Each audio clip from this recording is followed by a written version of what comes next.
Well, in today's lesson, we're going to be discussing equations of lines. And these are the objectives for the lesson, so take a moment and jot those down in your notes. The slope-intercept form of a line, if you remember from previous lessons, y equals mx plus b.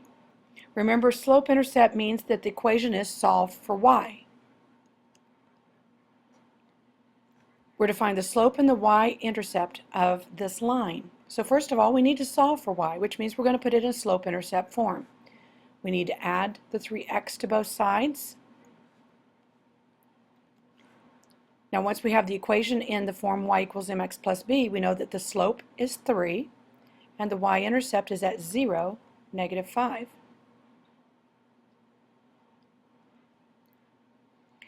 We're to find the equation of the line that has a slope of 2/3 and a y-intercept of 0, -5.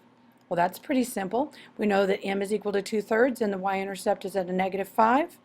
If we write it in slope-intercept form, we're going to substitute 2/3 in for the m and a -5 in for the b.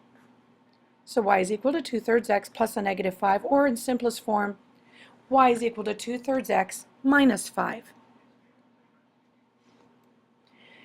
For point slope form, you'll also find this information on page 168 of your textbook. That makes it easier for you to read.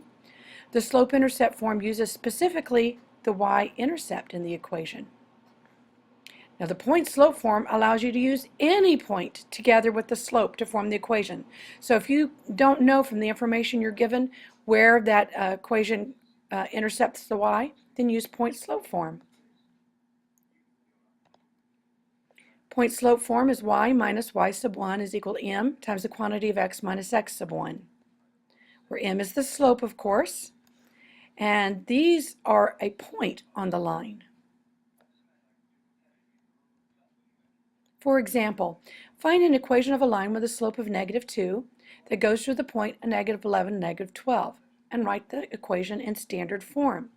Now, if you remember, when you write in standard form, that means the variables are all on one side and the constant is on another. So first we substitute the slope and point into the point slope form of the equation. Be very careful with your signs. This is an area where it's very easy to make mistakes. And x minus a -11. Now let's simplify. We're going to use the distributive property here. Negative minus times a -11 is a positive 11, but times a -2 is going to make that a -22. Okay, so now we're going to get the variables all together on the same side, so we're going to add 2x to both sides. Then we have to subtract 12 from both sides so that it is written in standard form. Let's do another one. This time we're not given the slope. So what do we have to do first? Well, first of all, we need to use these points to find the slope of that line. So the changes in y's over the changes in x gives us a slope of -1/10. Are you already picturing that in your mind? Now let's substitute that slope of -1/10, and we can pick one of the points. It does not matter which point you use to substitute into the point slope formula. So we're substituting in the point 0, -4. Let's get rid of that fraction by multiplying both sides by 10. Now we're going to use the distributive property and move the x to both sides so that it's written in standard form. Let's try this again. So we're to write the equation of a line passing through these 2 points, and we're to write the equation in slope-intercept form this time, so it's going to be y equals. First thing we have to do is find the slope. The slope of this line is 1/3. Now we get to pick either one of these points. We're choosing 3, -4.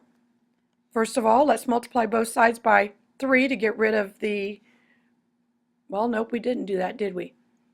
We're going to distribute out 1/3 x plus 4/3, and then we're going to add 3 to both sides. Yep, because it's in slope-intercept form, we don't want to multiply. So y is equal to 1/3 x plus 13/3. So we were asked to put it in slope-intercept form, so y equals. Remember that non-vertical parallel lines have equal slopes.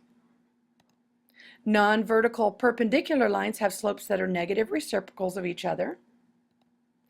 And if you rewrite linear equations into slope-intercept form, you can easily determine slope to compare lines. So we're to find the equation of a line that contains this point and is parallel to this line. And we're to write the new equation in standard form. Well, first of all, we need to find the slope of this first line. So if we begin by putting in a slope-intercept form, we can see that the slope is negative 1/3. We want to write a line parallel. Parallel means it has the same slope. So we're going to use negative 1/3 for our new equation together with this point. So now that we've found the slope of the original line, and no parallel lines have to have the same slope, let's use this slope and this point in point slope form. Here we're going to multiply both sides by 3 to get rid of the fraction. Distributive property to get rid of the parentheses. And we're going to add x to both sides and then add 12 to both sides. Let's find the equation of a line that contains this point and is perpendicular to this line, and write the equation in standard form. Of course, again, first thing we need to do is find the slope of this line. So we have to solve it for y. So we end up with a slope of negative 3/2. Well, if it's perpendicular, we know that the slope has to be opposite reciprocal. So we're going to use the slope of 2/3 and this point in the point slope formula. Multiply both sides by 3 to clear the fractions, because we're going to write it in standard form. And then we're going to subtract 2x from both sides, and then finally subtract 15 from both sides.